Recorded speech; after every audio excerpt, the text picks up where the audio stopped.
Installing an E3.S drive cage assembly.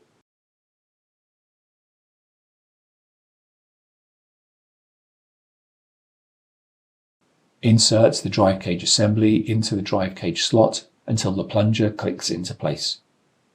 Reconnect the power and signal cables to the drive backplane.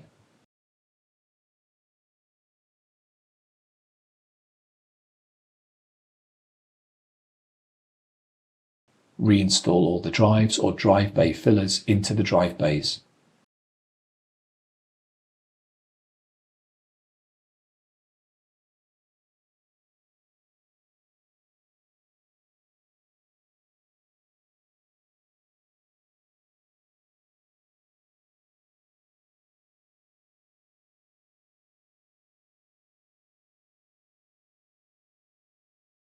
Install the top cover.